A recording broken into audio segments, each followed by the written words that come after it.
প্রিয় মুসলিম ভাইদের জন্য আসসালামু আলাইকুম, হিন্দু ভাইদের জন্য আদাব এবং অন্যান্য সবার ধর্মের প্রতি রইল শ্রদ্ধা। সবাইকে জানাই আমার পক্ষ থেকে শুভ সকাল। আশা করি সবাই ভালো আছেন। আলহামদুলিল্লাহ আমিও খুব ভালো আছি। আজ ভোরটা ঘুম থেকে উঠে দেখি প্রচণ্ড বৃষ্টি হচ্ছে। আসলে সত্যি সত্যি মনোরম, মানে মন রঞ্জন করার মতন বৃষ্টি। প্রচণ্ড বৃষ্টি হচ্ছে, চারিদিকে পাহাড়ের বিস্তৃতি আর মাঝে বৃষ্টি। আর এই বৃষ্টির ফলে চারপাশের পরিবেশটাও থমকে আছে। গাছে গাছে পাখির কিচিরমিচির দেখা যাচ্ছে না, গাছগুলো বাতাসে দুলছে।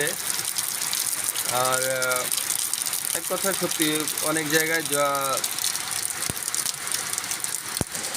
জায়গায় জলবদ্ধতার সৃষ্টি হয়েছে এই প্রচণ্ড বৃষ্টির ফলে। সত্যি অসম্ভব সুন্দর একটা পরিবেশ, ভালো লাগছে।